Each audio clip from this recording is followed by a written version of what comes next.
नमस्कार, मैं सौरभ खरे आपका परख कोचिंग के यूट्यूब चैनल परख कोचिंग ऑफिशियल में स्वागत करता हूं। आज हम लोग करने जा रहे हैं मैथ्स का प्रैक्टिस सेट का तीसरा पेपर S3। इस सीरीज का नाम है S3, आप लोग देख रहे होंगे। S3 पेपर करेंगे। इस पेपर को आपको टेलीग्राम पर मिल जाएगा, ये वाला पेपर। आपको इसको डाउनलोड करिए, वहाँ से सॉल्व करिए और इसका वीडियो सॉल्यूशन आपको टेलीग्राम की लिंक के नीचे दिया गया है, ठीक है ना। हम लोग बात करते हैं तीसरे पेपर्स की। S3 सीरीज S3 है। पहला क्वेश्चन लिखा गया है, सीता एक फ्रिज को इसके प्रारंभिक मूल्य के 15/16 में खरीदती है, उसे उसके मूल्य से 10% अधिक कीमत पर बेचती है, तो लाभ परसेंट बताना है। तो Sita buys the fridge at 15/16 of its original value and sells it for 10% more than its value, then gain percent is. इसका लाभ परसेंट बताना है। सीता क्या करती है बेटा, पहला क्वेश्चन आज का। सीता जो है 15/16 में कोई चीज़ खरीदती है, 15/16 में कोई चीज़ खरीदती है। इसका मतलब इसका मूल्य होगा 16 रुपया। इसका मान लें हम लोग कितना रुपया होगा, 16। और सीता ने खरीदा कितने में, सीता ने खरीदा इसको 15 में। सीता ने खरीदा वो कितने में, 15 में। वो कह रहा है, और सीता ने बेचा इसको कितना, 10% अधिक कीमत पर बेचा। 10% अधिक कीमत पर बेचा, तो 16 का 10% कितना हो जाएगा। 10% के बारे में हम लोग डिस्कस किए। 10% मतलब होता है 1/10। 10% मतलब होता है 1/10। तो 16 का 1/10 होगा 1.6। कितना हो जाएगा आपका, यहाँ पे अगर देखें तो 17.6 हो जाएगा। तो अब सीता ने खरीदा कितने में था, 15 में। बेच कितने में दिया, 17.6 में। तो लाभ परसेंट निकालना, क्या निकालना बेटा, लाभ परसेंट, गेन परसेंट निकालना। तो पी प्रॉफिट परसेंट होगा, कितने का लाभ हो गया उसको, 2.6 का लाभ होगा। कहाँ से हुआ, 15 से इंटू 100। 5 यहीं 15 और 5 20, यहाँ हो जाएगा आपका 26 दूनी 52 बटे कितना हो जाएगा 3। तो 17 दशमलव कुछ आएगा, 17 दशमलव कुछ आएगा। ऑप्शन देख लीजिएगा, 17.33 हो जाएगा। कितना हो जाएगा, 17.33। आपको भी यही ध्यान रखना है ऑप्शन लगाते समय। ऐसा नहीं दशमलव के बाद तक आप दशमलव लगा रहे हैं। याद रखिएगा, दशमलव के बाद तक नहीं आपको काम नहीं करना। आपने देखा 15, 11, 16, 17 आ गया, इसका मतलब लगा के छोड़ दीजिए। आंसर आपका क्या हो जाएगा, डी। ठीक है ना। अगला सवाल देखिएगा।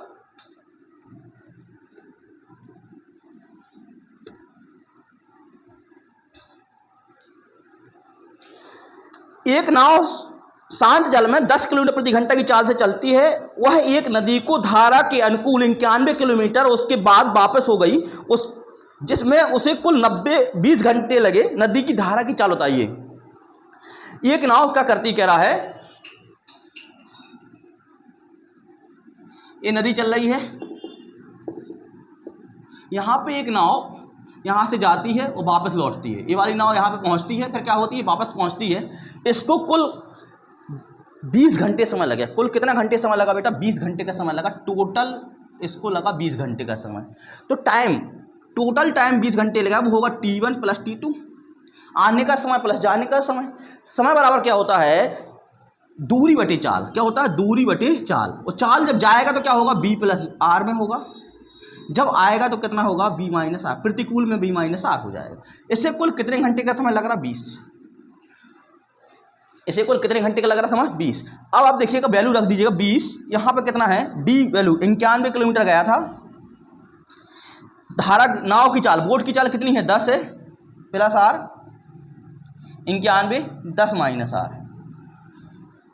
आप क्या करिएगा, अब R का मान यहाँ सॉल्व मत करने लगिए। R वो धारा का मान पूछा गया है, ऑप्शन में दिया गया है। अगर भाई ऑप्शन यहाँ पे चले जाएं तो ऐसा देखिए कि जिसका भाग चला जाए। अगर हम देखो दशमलव को 6 रखेंगे, 10 6 16, 16 का भाग 91 जा रहा है, पूरा नहीं जा रहा है। 5 रखेंगे, दूसरा ऑप्शन 10 5 15, 15 का ऑप्शन भी पूरा नहीं जा रहा है। 8 रखेंगे, 10 8 18, 18 का भाग भी पूर्णांक बार नहीं जा रहा है। यहाँ पे अगर 3 रख दें R बराबर, तो 10 3 13, 13 7 कितना हो जाएगा, 91। और 10 में 3 गया 7, 13 बार जाएगा। सॉरी, कितना हो जाएगा, 13 7 कितना हो जाएगा, 20 हो जाएगा। कितना हो जाएगा, 13 7 20। तो R का मान, धारा का मान जो होगा 3 किलोमीटर प्रति घंटा होगा। बात क्लियर हो गई। अगला सवाल देखिएगा।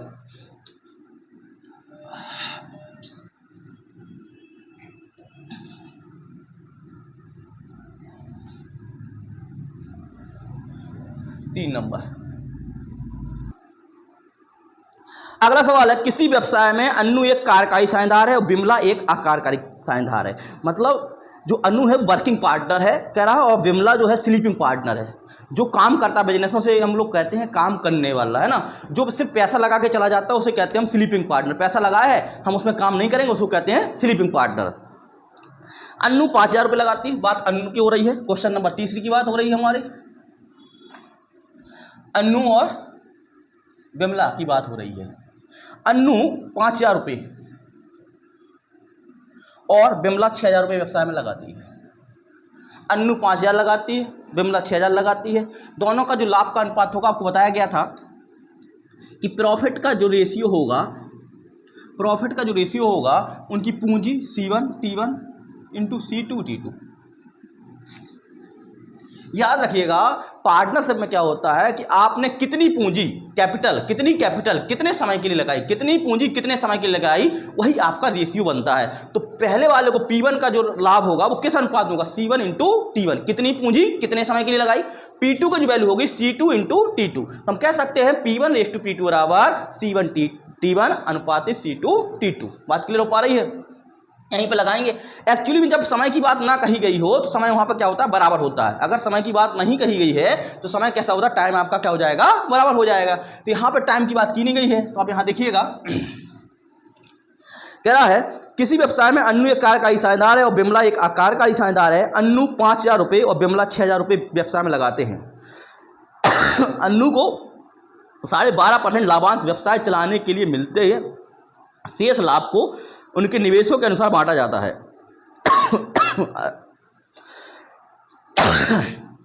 880 रुपये के लाभ को प्रत्येक का हिस्सा। भैया इनका रेशियो कितना हो जाएगा, 5:1 रेशियो। P1 अनुपात P2 कितना हो जाएगा, 5:6। 880 की कुल राशि है, देखो 880 की राशि है। इसमें से अनु आपकी जो है वो आपकी एक्टिव पार्टनर है, मतलब आप कह सकते हैं वर्किंग पार्टनर है, एक्टिव या वर्किंग पार्टनर है। तो 12.5% मिलता है। 12.5% होता कितना है, अगर हम 12.5% की बात करें, 12.5% तो आपका कितना होता है, 1/8। 1/8 तो अनु पहले ले लेती है अपने एक्टिव पार्टनर का, तो 1/8 कितना हो जाएगा आपका, 110। 1/8 कितना हो जाएगा, 110। तो अनु को 110 तो मिल जाता है किस चीज़ का, अपने एक्टिव होने का, वर्किंग पार्टनर का।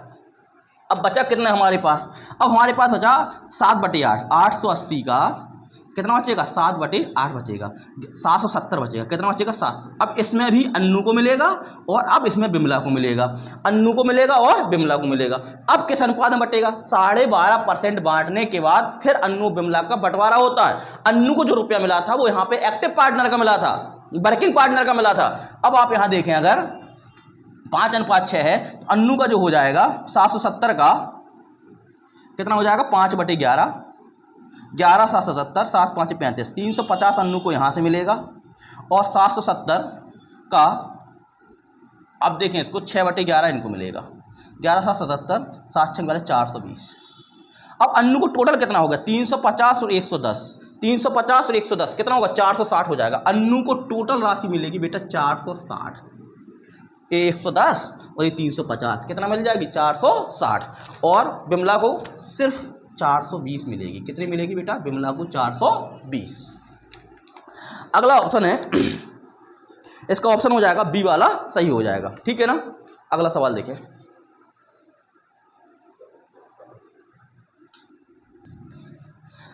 एक्टिव पार्टनर को हम लोग वर्किंग पार्टनर भी कहते हैं।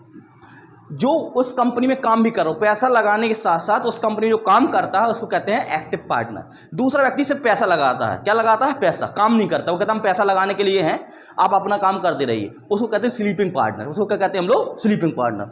मतलब इसका पार्ट हो गया, वर्किंग पार्टनर को एक अतिरिक्त पैसा दिया जाएगा, अतिरिक्त पैसा दिया जाएगा। जैसे यहाँ पे 12.5% उसको दिया जा रहा है कि आप कार्य कर रहे हैं, ठीक है ना।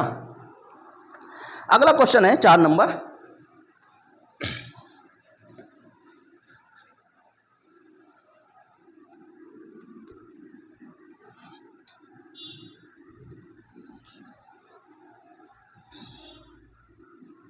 चार नंबर लिखा गया है, एक शहर की जनसंख्या प्रति वर्ष 4% की दर से बढ़ रही है। पहले इनकी परसेंट कितना हो रहा है, 4%। नौकरी की तलाश में आए लोगों का जनसंख्या में 1% की अतिरिक्त वृद्धि हो गई, 1% और बढ़ गया। अब टोटल कितने परसेंट हो गया,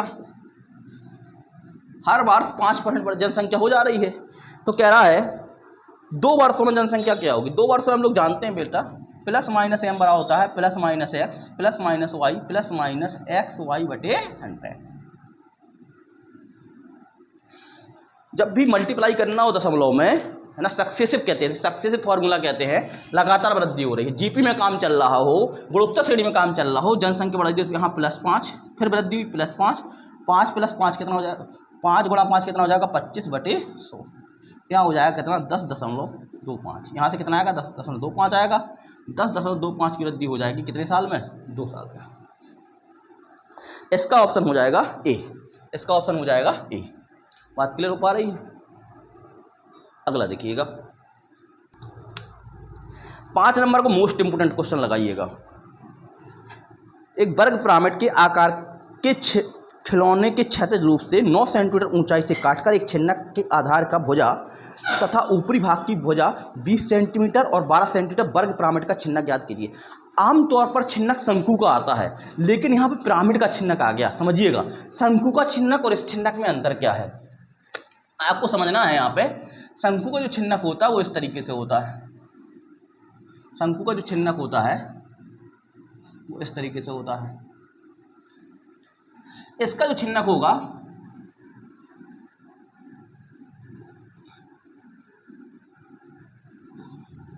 इस तरीके से होगा।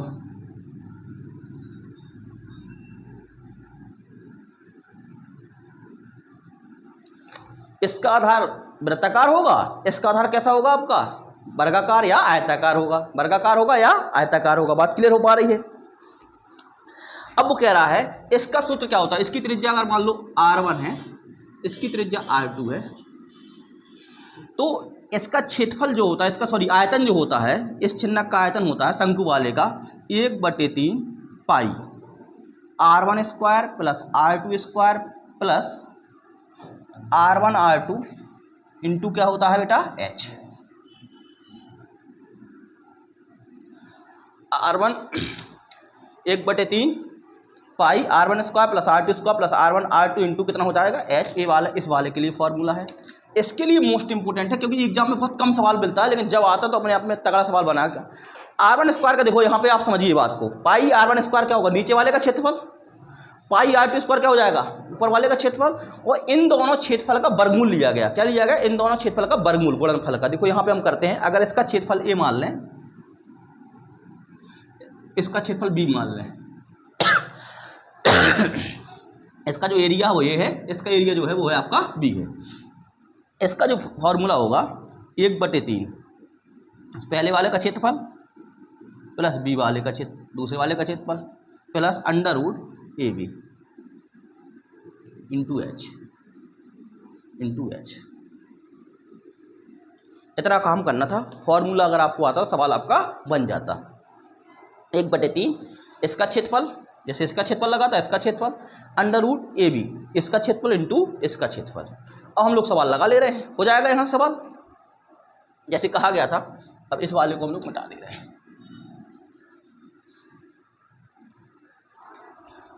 जिसमें लिखा गया है ऊपरी छिन्नक 20 है। अब यहाँ पे बड़ा वाला हम इसको मान ले रहे हैं, 20 मान ले रहे हैं, और ये कह रहा है छोटे वाले की भुजा जितनी है 12 का वर्ग है, और इसकी जो बीच की दूरी है, ये वाली जो हाइट है, इसकी जो हाइट है वो कह रहा है 9 सेंटीमीटर है, 9 सेंटीमीटर हाइट है। सूत्र लगा दे रहे हैं हम लोग, b बराबर 1/3, ये वर्गाकार है, 20 कितना हो जाएगा 400 प्लस ये कितना हो जाएगा 144 प्लस इन दोनों का वर्गमूल लेंगे तो इसके क्षेत्रफल आएगा कितना 20 का स्क्वायर, कितना होगा जी 20 का स्क्वायर, और इंटू ये कितना आएगा 12 का स्क्वायर, कितना आएगा 12 का स्क्वायर, इंटू ऊंचाई कितनी हमारे पास 9, ऊंचाई कितनी हमारे पास 9, मल्टीप्लाई बाई 9। बात क्लियर हो पा रही है, मल्टीप्लाई बाई 9। अगर इसको हम सॉल्व करें तो इसको मिटा दे रहे हैं। अगर इसको हम सॉल्व करें 1/3 400 प्लस 144, 20 का वर्गमूल 20, 12 का वर्गमूल, तो यहाँ जाएगा 240, और 3 से वाला अगर 9 काट दें हम लोग तो 3 तिरका कितना हो जाएगा, यहाँ जोड़ेंगे तो आपका आ जाएगा 4 4 4 8 2 1 3 784 इंटू कितना आएगा 3 3 चौको 12 3 8 24 1 25 3 7 21 तो 2352 सेंटीमीटर क्यूब। मोस्ट इंपोर्टेंट लगा के जाइए, क्योंकि अभी शंकु का पढ़ के जाता है, इस टाइप का नहीं पढ़ के जाता। तो एग्जाम में अगर ऐसा आ गया तो आप याद रखिएगा 1/3 पहले का क्षेत्रफल प्लस दूसरे का क्षेत्रफल प्लस इन दोनों के क्षेत्रफल का गुणनफल। क्या होता है? इन दोनों के क्षेत्रफल का गुणनफल इंटू क्या हो जाएगा? हाइट। अगला क्वेश्चन है 6 नंबर। इरेज करें इसको।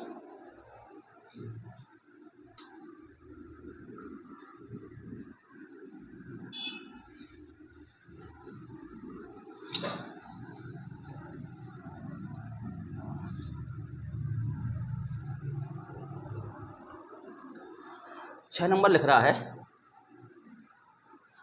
13 सेंटीमीटर व्यास वाले एक वृत्त की दो समांतर जीवाएं की लंबाई क्रमशः 5 सेंटीमीटर और 12 सेंटीमीटर है। यदि दोनों जीवाएं एक ही अर्धवृत्त में हों, यदि दोनों जीवाएं एक ही अर्धवृत्त में हों, मतलब एक ही सेगमेंट में हों, तो उनके बीच की दूरी क्या होगी? देखिए, अगर एक केंद्र है, दोनों जीवाएं यहाँ पे एक ही सेगमेंट बता रहा है। मान लो ए है, ये बी है, ये सी है और ये डी है। अगर ये केंद्र ओ है, इसको डालेंगे तो क्या होगा? केंद्र से जीवा पर डाला गया लंब जीवा को दो भागों में बांटता है। अगर ये समझिएगा आप बात को, कह रहा है 13 सेंटीमीटर व्यास वाले वृत्त, अगर 13 सेंटीमीटर व्यास है तो इसकी त्रिज्या कितनी हो जाएगी बेटा? 13/2। त्रिज्या कितनी हो जाएगी? 13/2। आगे क्या लिख रहा है? दोनों जीवाएं की लंबाई, जो ए वाली जीवा होगी जी पूरी कितनी 5 की है, तो ए वाला भाग कितना होगा? इसका ए वाला भाग, इसका ए वाला भाग होगा 5/2। ए वाला भाग कितना हो जाएगा? 5/2। ए वाला भाग कितना हो जाएगा आपका? 12/2। कितना हो जाएगा? लंबाई, जीवाओं की लंबाई कितनी है? ए वाला हो जाएगा आपका 12/2। अभी 6 मत कर देना है ना, 12/2 सब चल रहा, 2 रहने दो सब में।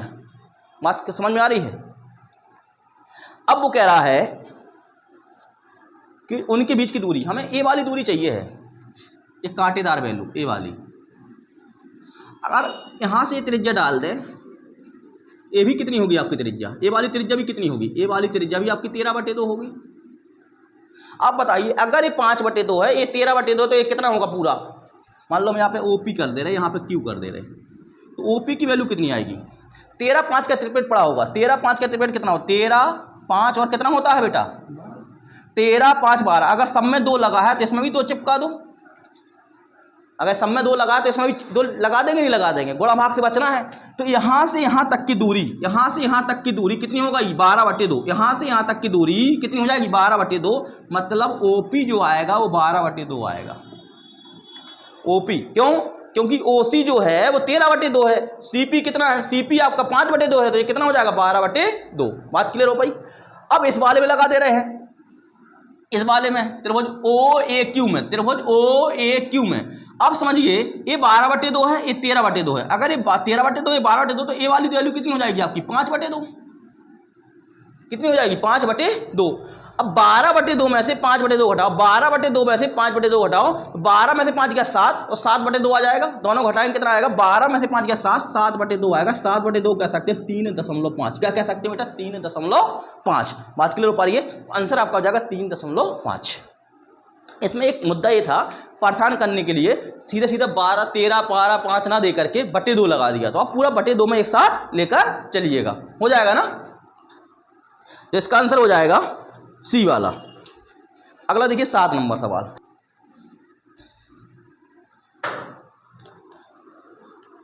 कॉसेक स्क्वायर ए -3 कॉसेक ए, कॉसेक स्क्वायर ए -3 कॉसेक ए बराबर लिख रहा है +2 बराबर 0 लिख रहा है। जब ऐसा लिखा गया है कि ए का जो वैल्यू है 0 से बड़ी है, 90 से छोटी है, तो अब 30 60 45 का कोई वैल्यू रख करके देख लीजिएगा कौन सा वहाँ पे आ रहा है। अगर यहाँ पे ए बराबर 30 रख दिया जाए तो cos 30 की वैल्यू कितनी होती है? 2। अगर ए बराबर 30 पुट कर दिया जाए तो cos 30 की वैल्यू कितनी है? 2 2 का 4 हो जाएगा, 3 दूनी 6 हो जाएगा, +2 आपका 0 आ गया। ए बराबर 30 पे क्वालिफाई कर रहा है, ए बराबर 30 पर सेटिस्फाई कर रहा है या क्वालिफाई कर रहा है, तो हम यहाँ पे मान सकते थे, पूछा है sign A plus cos A की वैल्यू कितनी होगी। साइन 30 की वैल्यू कितनी होती है 1/2 और कॉस 30 की वैल्यू कितनी होती है √3/2। तो आंसर आएगा √3 + 1/2। बहुत आसान सवाल था। कितना हो जाएगा √3 + 1/2। अगला सवाल देखिएगा, 8 नंबर सवाल को मोस्ट इंपोर्टेंट लगाइए। ये दूसरा सवाल है जो मोस्ट इंपोर्टेंट लगवा रहे हैं। अगर इतना परसेंटेज आप पढ़ के जाते हो तो एग्जाम में आपको बहुत सरलता से सवाल बनेगा, है ना। 8 नंबर में क्या लिखा गया है उसको देख ले रहे हैं। 8 नंबर में क्या लिखा गया है, एक संख्या में क्रमशः, देखो होता क्या है, पहले परसेंटेज देख लो, 16.66%। 8 नंबर सवाल लगा रहे हैं हम लोग। इसके बाद 14.28%। इसके बाद है 9.09% और 11.11%। ये परसेंटेज लिखे गए हैं। इन परसेंटेजों में कह रहा था वृद्धि हो रही है, वृद्धि हो रही है। इसको समझिए, 16%, 16.66% क्या होता है, 16 का भाग 100 में दीजिए, 16 छक्का 96, 1/6 कहलाता है। एक समझिएगा 1/6 कितना कहलाता है 6। कितना हो जाएगा 6, क्योंकि बगल में 96 हो गया और 6 का गुणा 66 में करेंगे तो वो 4 को कंप्लीट कर लेगा, पूरा कितना हो जाएगा 100 हो जाएगा। 14×7 = 98, इसको 1/7 लिखना था इसको। 9, 11, 1/11 और 11 को 11, 9, 99, 1/2। इतना आपको अगर आ जाएगा सवाल आपका बन गया, हो जाएगा ना। इसमें वृद्धि कर रहा था। कमी करने वाले कौन कौन से थे उसको देख ले रहे हैं। 12.5 कमी करने वाले थे, तो आपके वृद्धि करने वाले थे। कमी करने वाले कौन कौन से होंगे, कमी करने वाले होंगे 12.5, 12 8 96, 1/8। अगर यहाँ परसेंटेज लगा है 1/8, 8.33, कितना हो जाएगा 8.33 कितना हो जाएगा 1/12, 14.28, 1/7, 14×7 = 98 और 10%। 10% मतलब होता है 1/10। अगर इतना आपको आता था तो सवाल आपका बन जाता। अगर वो कह रहा है पहले वृद्धि की जाती है फिर इसमें कमी की जाती है, तो क्वेश्चन पूछ रहा था प्रतिशत में कुल परिवर्तन। मान लो हमारे पास शुरुआत में 100 था, कितना था बेटा 100 था, परसेंटेज निकालना, वृद्धि कर रहा है। 6 से 1 की वृद्धि होगी कितना हो जाएगा 7/6। 7 से 1 की वृद्धि होगी कितना हो जाएगा 8/7। 11 से 1 की वृद्धि होगी कितना हो जाएगा 12/11। 9 से 1 की वृद्धि होगी क्या होगा 10/9। ये वृद्धि वाले थे सब। कमी वाले देख लो, 8 से 1 की कमी होगी कितनी होगी बेटा 7/8। 12 से 1 की कमी होगी कितनी होगी 11/12। 7 से 1 की कमी होगी वो तो 6/7। और 10 से 1 की कमी होगी कितना 9/10। 7 से 7 कट जाएगा और देख लो ये वाला 6 से ये वाला 6 कट जाएगा, ये वाला 11 से ये वाला 11 कट जाएगा, ये वाले 7 से ये वाला 7 कट जाएगा, ये वाले 12 से ये 12 कट जाएगा, ये 8 से ये 8 कट जाएगा, ये 10 से ये 10 कट जाएगा, ये 9 से ये 9 कट जाएगा। पूरा आपका क्या बचेगा 100% बचेगा, मतलब कोई परिवर्तन नहीं हुआ, कोई परिवर्तन नहीं हुआ, नो चेंज हो जाएगा इसका आंसर। डी ऑप्शन 8 में क्या हो जाएगा सही हो जाएगा। बात क्लियर हो पा रही है। अगला देखिएगा, एक संख्या लिखी गई है 11 से विभाजित x का मान ज्ञात करना है। याद रखिएगा क्या क्या है। एक संख्या लिखी गई है 65, 74, 23,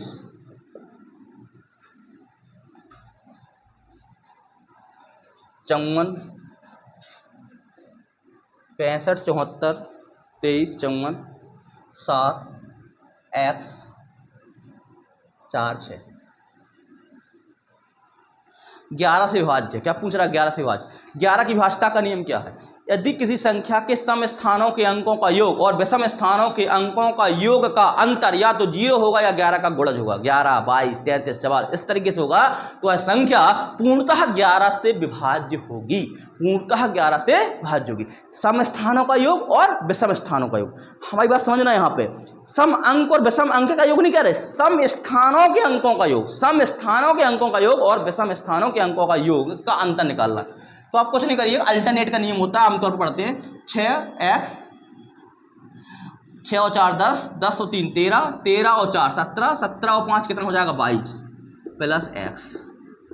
इसमें से घटा दो कौन सा, ये 4 और 7 11, 11 और 5 16, 16 और 2 18, 18 और 7 25, 25 और 6 31। या तो पहले 0 होना चाहिए या 11 से विभाज्य होना चाहिए। तो 22 प्लस x बराबर फॉर्म हो जाएगा कितना 22। इसमें से घटा दीजिए तो x माइनस कितना आ जाएगा 9 बराबर 0। तो x बराबर आ जाएगा 9। अगर x के स्थान पर 9 रखा जाए तो यह संख्या 11 से पूर्णतः विभाज्य होगी। 10+2 में इस तरीके से सवाल पूछे जाते हैं आमतौर पर। मेंस पूछता एक आध लाइन और बढ़ा देता। अगला देखिएगा,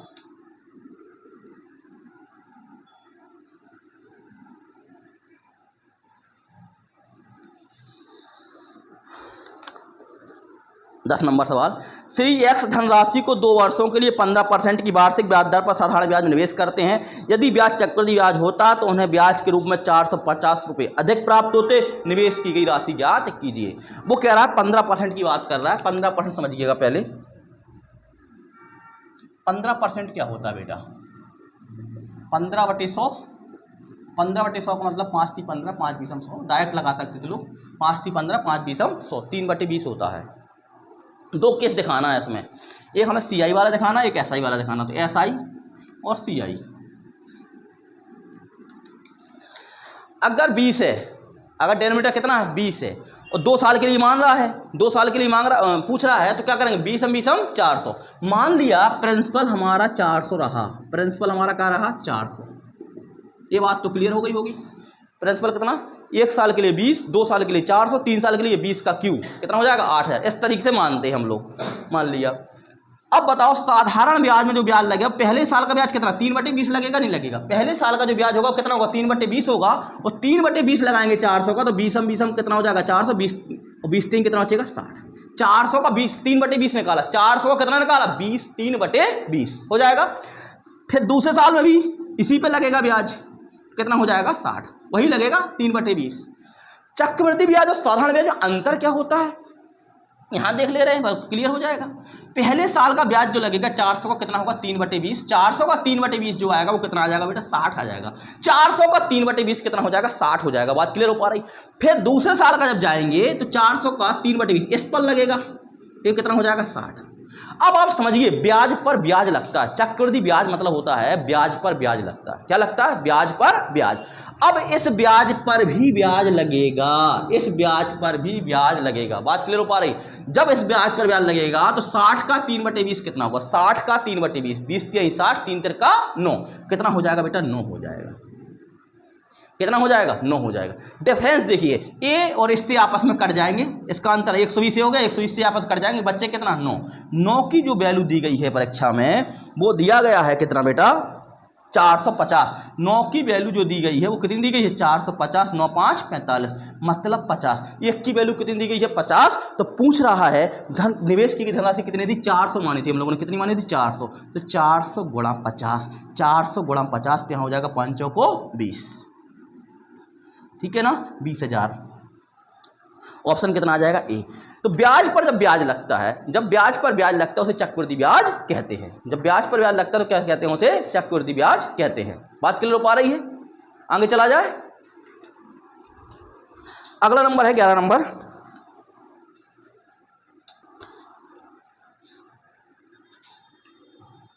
त्रिभुज पी क्यू आर में 6 कोण P = 3 कोण Q बराबर 2 कोण R। तो find the value of sin square P plus cos square Q plus cot square R। अगर त्रिभुज पी क्यू आर है, अगर त्रिभुज पी क्यू आर है, उसने एक इसके बीच में एक संबंध बताया है कि 6P = है 3Q = है 2R। ये समझिएगा P⁻Q⁻R निकालना। तो P का जो अनुपातिक मान होगा P⁻Q⁻R जो होगा बेटा वो कितना होगा 1/6 अनुपात 1/3 अनुपात 1/2। ये आपको आता होगा।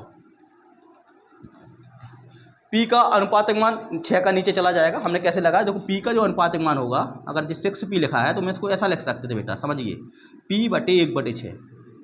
अगर 6p लिखा तो p को क्या लिख सकते हैं, p/1/6। p का अनुपातक मान कितना होगा, 1/6 होगा। p का अनुपातक मान कितना होगा, 1/6 होगा। इसी प्रकार से q का होगा और r का होगा। 1/6 अनुपात 1/3 अनुपात कितना हो जाएगा, 1/2। अब आप समझिए, अगर इसका हम एलसीएम ले लें तो 6 आएगा, 6 एकम 6, 3 दूनी 6 और 2 तिहाई 6। तो ओरिजिनल अब नया अनुपात जो आएगा, जो हमको बिल्कुल मॉडिफाई रूप में चाहिए था अनुपात, वो आएगा 1:2:3। त्रिभुज के तीनों कोणों का योग कितना होगा, 180 अंश होगा। 180 अंश की वैल्यू कितनी है, 3, 2, 5 और 1, 6। 6 की वैल्यू कितनी है, अगर इन तीनों को जोड़ दिया जाए, इन तीनों को अगर जोड़ें तो कितना आएगा, 6 आएगा। कितना आएगा हमारे पास, 6। और 6 की वैल्यू कितनी है, 180 अंश है, तो 1 की वैल्यू कितनी आ जाएगी, 1 की वैल्यू हो जाएगी 30। तो हमारे पास कोण जो होंगे 30 एकम 30, 30 दूनी 60, 30 तिहाई 90। कोण जो होंगे हमारे पास 30 एकम 30, 30 दूनी 60 और 30 तिहाई कितना हो जाएगा बेटा, 90। बात क्लियर हो पा रही है।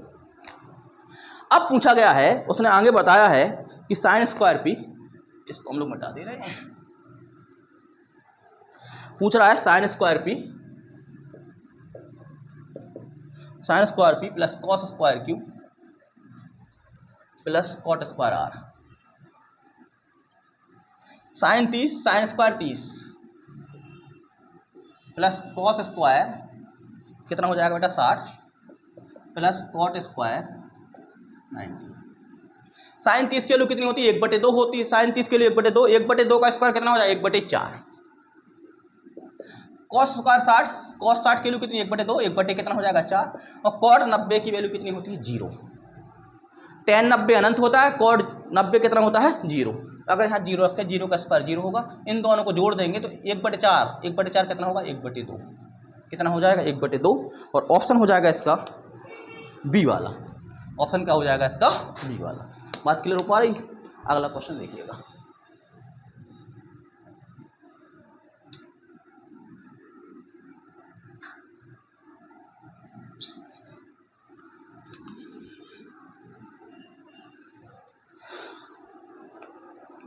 बारह नंबर जबरदस्त सवाल है, इस पे काम कर लीजिएगा एक बार। तो आपको हम इसके 4 फार्मूला बताते हैं, इस पर अगर आपने काम किया पूरी तरीके से याद रखिएगा।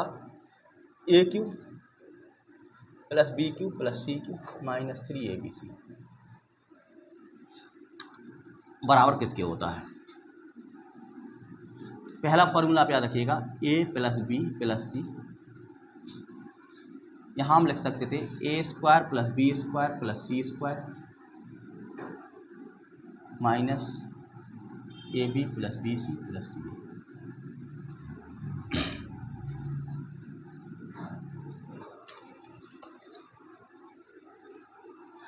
एक फॉर्मूला ये हो गया। इसके बाद दूसरा फॉर्मूला अगर देखें जो हमें इससे बनाना है, एक्चुअली में अब हमें इसका स्क्वायर का यूज करना है, A plus B plus C के होल स्क्वायर का। अगर इसका स्क्वायर यूज करेंगे, A plus B plus C चाहिए, तो अगर यहाँ पे A plus B plus C लिख दिया का होल स्क्वायर कर दिया। अगर A plus B plus C का होल स्क्वायर किया तो यहाँ पे हमको इस फॉर्म को बदलना था। तो यहाँ पे हम क्या कर सकते, 3AB plus BC plus CA। बहुत खाली समझिए बात को। जब A plus B plus C का होल स्क्वायर तोड़ेंगे तो A² plus B² plus C² plus 2AB plus 2BC plus 2CA में से घट जाएगा 3 वाला, तो minus AB plus BC CA है। एक फॉर्मूला इस फॉर्म में आप डायरेक्टली काम करिएगा अगर आपको ऐसा और ऐसा हो। अभी हमने इस वाले को चेंज किया था, अगर इस वाले को चेंज करना चाहें हम लोग तो A plus B plus C यहाँ हो जाएगा क्या, इस वाले को जो का तो रखो, पहले वाले को A² plus B² plus C²। अगर इसको चेंज करेंगे हम किस रूप में, A plus B plus C के होल स्क्वायर में, A plus B plus C के होल स्क्वायर में। बेटा यहाँ पे माइनस लगा दो, 3 इसके साथ लगा दो और बटे 1/2 यहाँ चिपका दो। क्यों, जब यहाँ पे 3A² यहाँ पे आएगा तो A² plus B² plus C², तो 3 में से जाएगा 2 बचेगा, 2 का भाग देंगे तो A² plus B² plus C² बचे लगेगा, तो 3 सूत्र ये होगा। चौथा इसका जो है और मॉडिफाई करेंगे तो एक और आएगा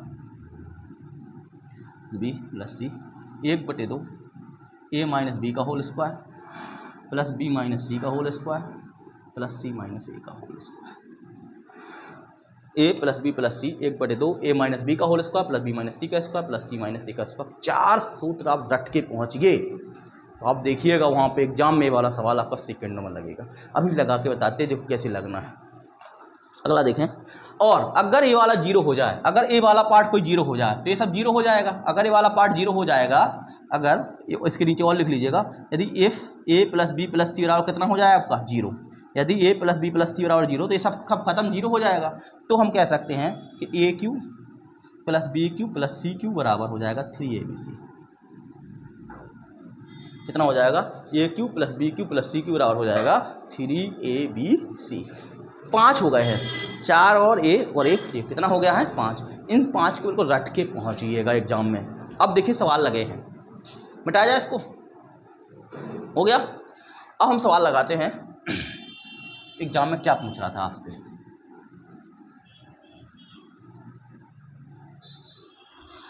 एग्जाम में पूछ रहा था, पहला तो उसने दिया है कि x माइनस 3, ये question number 12, x minus 3 plus Q y minus 2 का क्यू प्लस z माइनस 1 का क्यू। इसने बराबर दिया था 3x माइनस 3 y माइनस 2 और z माइनस 1, ये दिया गया था। बात क्लियर हो पा रही।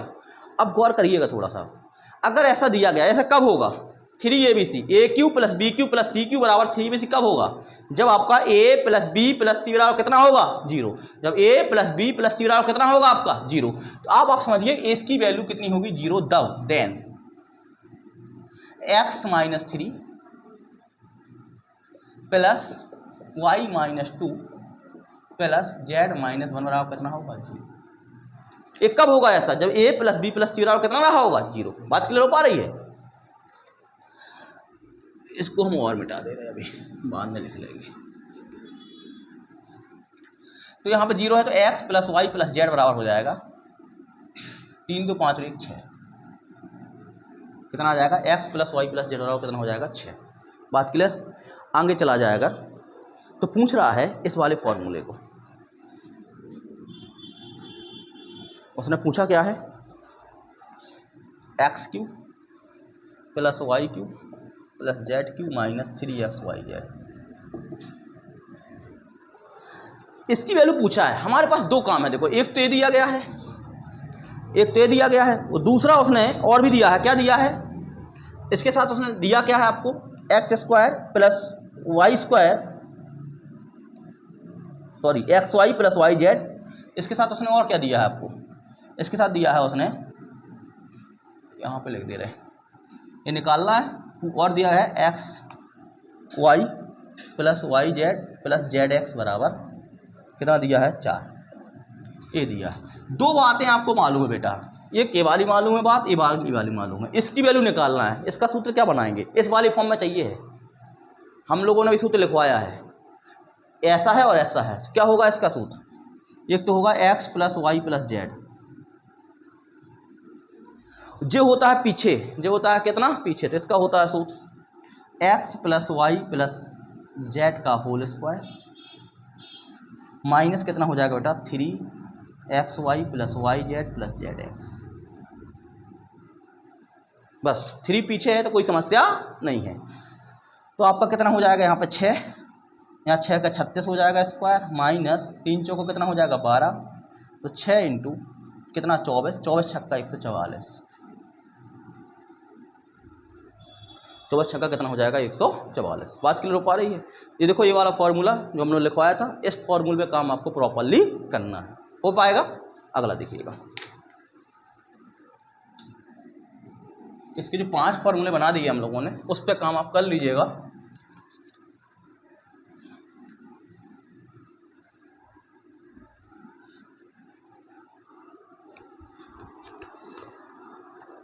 तेरह नंबर कह रहा है जीवा ए बी और वृत्त ओ केंद्र के बीच की लंबवत दूरी ज्ञात कीजिए।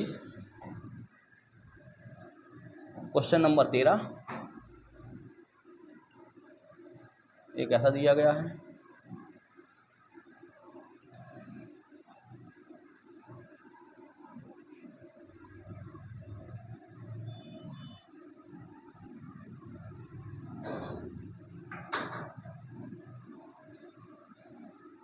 15 यहाँ पर कितना है 9 है। 15 9 का त्रिपल कितना होता है 15 9 5 3 8 5 3 4 होता तो यहाँ कितना बचेगा 8 बचेगा। 15 9 8 कितना हो जाएगा 12 होगा। कितना हो जाएगा 12, क्योंकि एक्चुअली होता क्या देखो 3 4 और 5 का त्रिपल होता है तो 3 3 गुणा कर दीजिए। 5 5 का 5 3 15 5 चौको 20 3 का गुणा करो कितना करो 3 त्रिका 9 3 चौको 12 3 5 कितना हो जाएगा 15 3 5 कितना हो जाएगा 15 15 9 12। अगर तो ये वाला हमारा कितना आ गया 12 तो ये 12 है तो ये भी कितना हो जाएगा हमारे पास 12 12 12 कितना हो जाएगा 24। दोनों का योग दिया गया था, इसका और इसका योग दिया था 44। पी क्यू और ए बी का योग 44, पी क्यू और ए बी का योग 44, 44 में से 24 चला जाएगा कितना बचेगा 20। कितना बचेगा बेटा 20। यहाँ से यहाँ तक की वैल्यू कितनी हो जाएगी 20 हो जाएगी। यहाँ से यहाँ तक की वैल्यू कितनी हो जाएगी 20। आपको कुछ नहीं करना था, यहाँ से यहाँ तक की दूरी निकालना था। अगर ये त्रिज्या है ये रेडियस है तो ये भी 15 होगा। ये 20 का आधा कितना हो जाएगा 10 हो जाएगा। 15 का स्क्वायर में से 10 का स्क्वायर घटा दो, 15 के स्क्वायर में से 10 के स्क्वायर घटा दो, इसकी वैल्यू निकल आएगी। इसकी वैल्यू जो होगी आपकी 15 का स्क्वायर हो जाएगा 225, 10 का स्क्वायर हो जाएगा 100, 125 आएगा। कितना आएगा 125। 125 को लिख सकते हैं 5√5, तो आंसर आपका बी हो जाएगा। आंसर कौन सा हो जाएगा आपका बी हो जाएगा। 14 सवाल सेम सवाल है। 14 सवाल जो हम लोगों ने 12 नंबर सवाल लगाया है उसी इस तरीके से आपको लगाना है तो आपको वैल्यू प्राप्त हो जाएगी। तो 14 नंबर का जो आंसर आएगा वो 25/9 आएगा। 25 क्या आएगा 9 आएगा। ठीक है ना, परेशान मत होना। A B plus B C plus C A की वैल्यू -5/3 आएगी। -5/3 आएगी। जब स्क्वायर करेंगे तो जब 25/9 आएगी तो आपको माइनस आने लगे तो आप घबरा जाएं। तो यहाँ पे आप लगा के कमेंट जरूर करिएगा कि हम लोगों ने सर लगा लिया है। इसका आंसर क्या आ जाएगा बी आ जाएगा। ठीक, अगला देखिए 15 नंबर ए बी सी में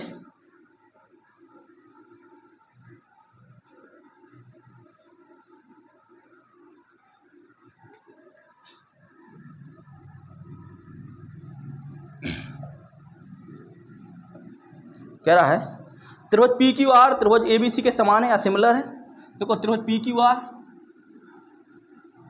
सिमिलर है त्रिभुज ए बी सी, त्रिभुज ए बी सी सिमिलर है त्रिभुज पी क्यू आर। सिमिलर माना समान होता है ना। सिमिलर यहाँ पे समान का मतलब है सिमिलर। ठीक है, इनका रेशियो बराबर होता है। सर्वांग समता में भुजाएं बराबर होती हैं और समरूपता में भुजाएं अनुपातिक होती हैं। भुजाएं कैसी होती हैं अनुपातिक होती हैं। वो कह रहा है कि भुजाओं के माप दिया गया 4.8 3.2 और 3.6 और कह रहा है क्यू आर 12.8 है। क्यू आर कितना है 12.8। अच्छा, यहाँ से यहाँ तक पहुँचने में कितने गुणा करना पड़ा इसको 4 टाइम्स का। कितने गुणा करना पड़ा 4। कितने का 3 का। 3 6 18 3 4 कितना आ रहा है इसका। तो बी सी कितना 3.2 है और क्यू आर कितना 12.8। कितने टाइम्स करना पड़ा 4 टाइम्स। इसका मतलब है जो इसकी परिधि होगी, इसका जो पैरामीटर होगा, इसके पैरामीटर का कितना होगा 4 टाइम्स होगा। क्योंकि हर भुजा 4 टाइम्स होगी तो इसकी परिमाप भी क्या होगा 4 टाइम्स होगा।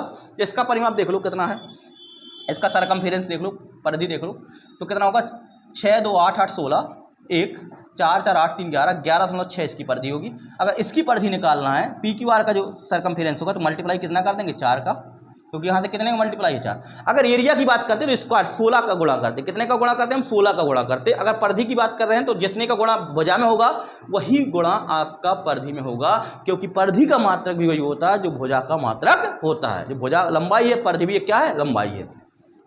तो 4 6 24 हो जाएगा। 2 4 एकम 4 2 6 4 एकम 4 46.4 सेंटीमीटर। डी ऑप्शन इसका क्या हो जाएगा सही हो जाएगा। 16 नंबर देखिएगा। 16 नंबर लिख रहा है लगातार 5 विषम संख्याओं का योग। लगातार विषम संख्या मानेंगे तो आप समझिएगा, अगर मान ले चलो एक एग्जाम पता है 7 कोई विषम संख्या, तो इसकी आगे वाली विषम संख्या कौन सी होगी 9 होगी। इसकी आगे वाली कौन सी होगी 11 होगी। विषम संख्या में कितने कितने का अंतर होता है 2 2 का। विषम संख्या पहले कितनी रहेगी 5, कितनी रहेगी 5। अगर बीच वाली 7 मान ली तो आगे वाली 9 होगी, पीछे आगे वाली क्या होगी 11। तो कितने कितने का डिफरेंस होता है 2 2 का होता है। पहला काम तो विषम संख्याओं में 2 2 का डिफरेंस होता है और इसी प्रकार सम संख्या में भी 2 2 का डिफरेंस होता है। जैसे सम संख्या मानते हैं हम लोग 6 मान लेते तो 8 होती तो अगली कितनी होगी 10 होती, पिछली कितनी होती 4 होगी और पिछली कितनी होती 2 होती। तो सम संख्याओं में भी दो दो का अंतर होता है, विषम संख्याओं में भी दो दो का अंतर होता है। अब आपसे हम एक क्वेश्चन पूछें, अगर x एक विषम संख्या तो अगली विषम संख्या क्या होगी? x plus 2। क्यों? अगर x विषम है, विषम संख्या में दो जोड़ने पर विषम संख्या प्राप्त होती है, विषम संख्या में दो घटाने पर विषम संख्या प्राप्त होती है, विषम संख्या में दो जोड़ने पर विषम संख्या प्राप्त होती है, विषम संख्या में दो घटाने पर विषम संख्या प्राप्त होती है। लोग यही गलती करते हैं, x प्लस 1 करेंगे, कई लोग x प्लस 3 करेंगे। अगर ये विषम है, जड़ आपकी क्या है? विषम है, और विषम में अगर दो जोड़ेंगे क्या बनेगी? विषम बनेगी, नहीं बनेगी? 7 से दो जोड़ेंगे कितना बनेगी? विषम। 7 में दो घटाएंगे कितना बचेगी? 5। अगर x सम संख्या है, अगर x सम संख्या है और दो जोड़ेंगे तो क्या बनेगी? सम। अगर दो घटाएंगे तो क्या बनेगी आपकी? जोड़ते दो और घटाते भी दो हैं, बस मूल है। जड़ क्या है आपका? जड़ कहाँ से पैदा हुआ है? अगर सम से पैदा हो रहा है तो x प्लस 2 भी सम होगी, x माइनस 2 भी सम होगी। अगर x आपका विषम है तो x प्लस 2 भी विषम होगी, x माइनस 2 भी क्या होगी आपकी? विषम होगी। बात क्लियर हो पा रही है? इस तरीके से मानना था सवाल को। अब देख लेते हैं सवाल।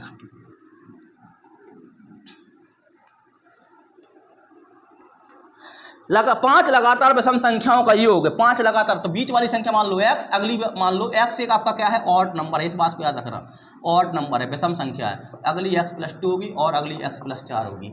हाँ, x माइनस 2 होगी, x माइनस 4 होगी। अगर योग करता, याद रखिए, जब योग पूछेगा तो आप इनको सब काट देंगे, सब जोड़ेंगे, बीच में काटेंगे तो कितना बचेगा? योग करेंगे 5x। अगर इन संख्याओं को सब आपने जोड़ दिया, इन संख्याओं को अगर आपने जोड़ दिया तो कितना बचेगा? 5x। याद रखिएगा हमेशा 5x होगा। एवरेज कितना आएगा? x आएगा। दो बात याद रखिएगा, 5x। वो कह रहा सबसे बड़ी संख्या से x प्लस 4 से कितना देखे? 48। तो 5x में से x माइनस 4 घटेगा तो यहाँ बचेगा 4x बराबर 52 हो जाएगा। x बराबर कितना हो जाएगा? 13। तो सबसे पहली संख्या क्या होगी? 13 में से 4 गया 9। इसके बाद क्या होगी? 13 में से 2 गया 11। 11 और 9 20/2 कितना आएगा आपका? 10। इसका एवरेज कितना हो जाएगा? 10 हो जाएगा। बात क्लियर हो पा रही है? 17 नंबर में गुणा भाग करना बहुत आसान सा सवाल है, आप इसको करना है। इसका हम आपको आंसर भी नहीं बताने वाले हैं, आपको कमेंट करके इसका आंसर हमको जवाब देना है। बात क्लियर हो पा रही है? 17 नंबर वाले की। 18 वाले में ऑप्शन बी आ जाएगा। वहाँ पे देखो, आप ये समझिएगा, थोड़ा सा 18 वाले को समझ लीजिएगा।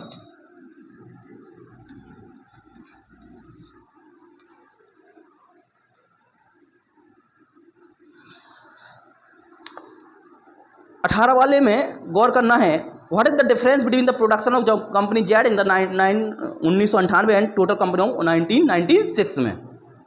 98 और 96 की बात कर रहा है, डिफरेंस निकालना। आप याद रखिएगा, 1000 में कितनी जीरो चिपकाते हैं? 3 जीरो। कुछ भी लिखना हो तो 1000 में कितनी जीरो चिपकाते हैं? 3 जीरो, ठीक है ना। लाख में कितनी जीरो चिपकाते हैं? लाख में आपकी 5 जीरो। कितनी जीरो चिपकाते हैं? 5 जीरो। 1000 में 3 जीरो, लाख में 5 जीरो। अब आप कहें सर 10 लाख में तो 6 जीरो होती हैं। भैया 10 के बाद लाख लिखना है, हम कहें 10 लाख लिखना है। अब बताओ, अगर 10 लाख लिखा जाएगा, 10 के साथ बाद कितनी जीरो चिपकाएंगे आप? 5 जीरो। 10 के बाद 5 जीरो। टोटल जीरो तो 6 होती हैं। टोटल जीरो कितनी होती हैं? 6। लेकिन जब भी आपको लाख को अलग करना हो, हम कहें 10 लाख टन, क्या लिखा है इसमें? 10 लाख टन। तो लाख को अलग करना है तो कितने टन? 5 जीरो चिपका दो। लाख हटाओ, 5 जीरो लगा दो। 1000 हटाओ, कितने जीरो लगा दो? 3 जीरो लगा दो। अब 10,000 में कितनी जीरो होती हैं? 4। लेकिन 10,000 में 1000 की 3 जीरो, 10 की 1 जीरो होती है, कुल मिला के 4 जीरो होती हैं। तो अगर आपको करना क्या, कभी भी लिखा हो, हम क्या 100 लाख लिखा है, 100 लाख, कितनी जीरो हो जाएंगी टोटल? 2 जीरो इसकी, और लाख की कितनी? 5। 5 तो कितनी हो जाएंगी? 7। सवाल लगाने में कोई समस्या नहीं होगी। इसी सवाल में 18 वाले में यही समस्या थी, यहाँ लाख टन बनाना समस्या हो रही थी। तो 10 आंसर आएगा, 10 लाख टन आएगा। 10 लाख को बदल देंगे, 10 लाख को बदलेंगे तो 10 के साथ 5 जीरो, तो इसका टोटल 6 जीरो जिसमें होंगी वही हो जाएगा। बी ऑप्शन इसका सही हो जाएगा, ठीक है ना। 19 वाला निकल आएगा, एवरेज निकालना है, आप निकाल लीजिएगा। 19 वाले का हो जाएगा ए ऑप्शन। क्या हो जाएगा? A option. लास्ट क्वेश्चन देखिए 20 वाला।